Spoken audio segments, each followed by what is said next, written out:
Welcome, ladies and gents. Chris Andre here. You can find me at BetBoxing on Twitter, or of course you can subscribe to the channel Let's Talk Boxing.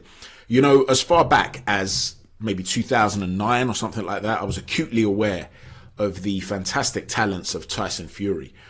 And within maybe a couple of years of that, I want to say early 2012, I started to talk to Peter Fury on Twitter. And I was also chatting to a guy at the time called Chris Bottom, who's still floating around on Twitter. Shout out to Chris, a really lovely guy. And we sort of befriended Peter, and he started following us on social media, on our personal accounts. And back then he had like a couple of hundred followers. Okay, this was not a famous boxing trainer like he is now, but he was a perfect gentleman, and he was talking to us about the work he was doing with Tyson. And we understood that he was working with a fantastic talent and that he was a brilliant trainer. And he also had a very talented son by the name, of course, of Hughie Fury. And by, I think it was a couple of years after that, maybe 2013 or something like that, that Hughie Fury turned pro. By 2012, long-time subscribers will know that I was saying that I thought that Tyson Fury would be the guy to take over the heavyweight division, the guy to dethrone Vladimir Klitschko one day. And I'd be mocked about this. This is a guy that uppercuts himself in the face, and we'd get trolled an awful lot. It was not a popular thing to say back then. Tyson Fury was not considered a top-class prospect when he first broke out onto the scene. I could see he was a rough diamond. He had all the tools, but he was not the finished article. Now, by 2015, the year he was going to fight Vladimir Klitschko, not only was I saying he's going to beat Vladimir, I was saying he could go on to become one of the best heavyweights of all time. Now, at this point, Hughie Fury was still a prospect, but we had real high hopes for him too. Chris and I used to say we felt that Hughie could go on to become a world-class heavyweight as well and achieve big things too. Now, unfortunately for Hughie, he hasn't really achieved what his promise told us he could achieve. And a lot of that might have to do with the fact that he's been plagued really by a series of health problems. And the last time he was out was back in 2021 against Christian Hammer, where he looked very, very good. But despite that, he's not been able to be out again since. He's almost become the forgotten Fury. I mean, Tyson has gone on to achieve things that most fighters can only dream of. He's going to be a Hall of Famer. There's no doubt about that. Whereas even Tommy Fury, a guy who is certainly not operating at the elite levels of boxing, in his own world, in his own realm, he's just achieved a massive victory, and he's solidifying his own little legacy in that sort of realm, right? Whereas Hughie Fury is a guy that nobody really talks about anymore. And it's not that the entire clan, so to speak, have come out of the public eye. Peter is still a top-class trainer. He's training Savannah Marshall, who had that massive fight against Clarissa Shields, one of the biggest female fights of all time. They're looking forward to the rematch. They're confident that they're going to win the rematch. So it's not like Peter's out of sight and out of mind. It's just that Hughie, because of his health issues, it has led to a lot of people writing him off. Well, with regards to that, Hughie Fury just gave an interview to BBTV Boxing.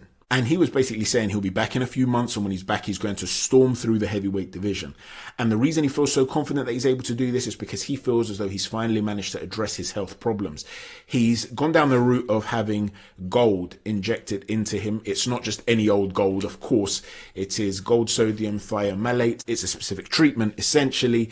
And it's used for some autoimmune conditions where your own immune system is attacking your own body, for some arthritic conditions, and a few other conditions too. And he's basically under the guidance of a medical practitioner, and he feels that this could be the answer to catapult him back into full health and back to the top of the heavyweight division.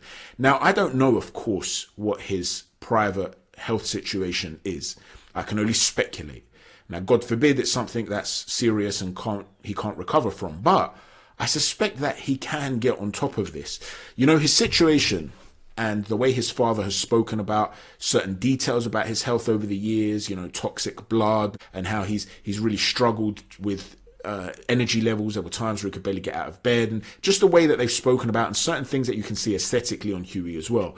It reminds me of the journey of this guy called Ryan Martin, who had been so successful in addressing his own health issues that he now operates a very successful Facebook page, Twitter page, and he's got clients and they swear by him. Now, I don't know Ryan Martin. I've never spoken to him.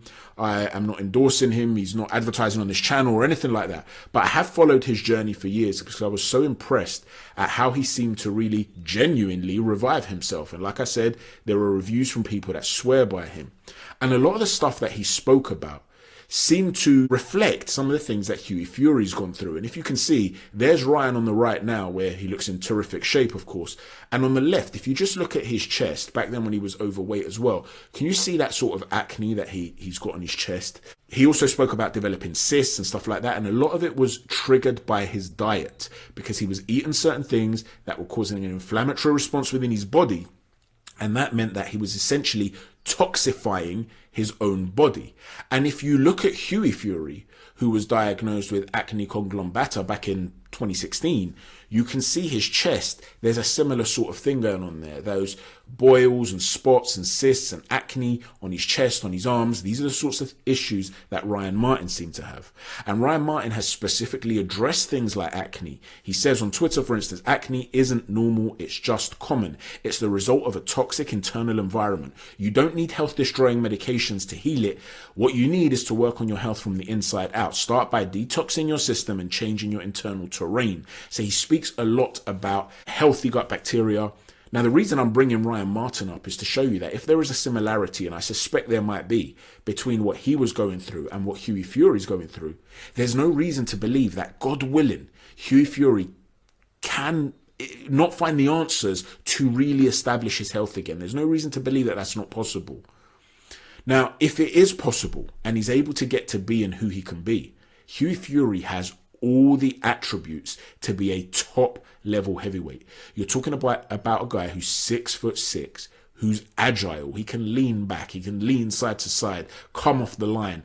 He is varied with his punching. I'd like to see his jab become a little bit more authoritative. I felt at points he got a little bit too comfortable with just flicking it out there. Sometimes I want to see him sit on that jab, because when he does, it's a good weapon. But the point is, he varies the shots. You don't always want to throw a hard jab either. If he can find that balance right, he can dictate fights with his lead hand alone. When he's up close, he's 6'6" and he can fight on the inside. He was very impressive in his last fight against Christian Hammer, I felt. But that was back in 2021. And again, his health issues have caused him problems and he was unable to find a consistent rhythm. And if you consider that he's able to do that, find that ability to be out consistently, is Hughie Fury a guy that could run an assault on the heavyweight division again? There's something else you have to remember as well. Of the 3 defeats that Hughie Fury has on his resume, they were all against top 10 guys at the time that he fought them. Kubrat Pulev, a highly skilled technician. I believe Ring Magazine had him ranked number 4th in the world at one point. A very, very good fighter. He'd only lost to Vladimir Klitschko. He'd beaten Derek Chisora pretty comfortably, to be honest with you. And this was when Del was still youthful and a real handful. He fought Alexander Povetkin, Hughie Fury. Povetkin, for me, is one of the biggest underachieving heavyweights around. You're talking about an Olympic gold medalist who should have really become a world champion. And he was a top 10 fighter throughout the course of his career. At one point, he was as high as number 2 or 3.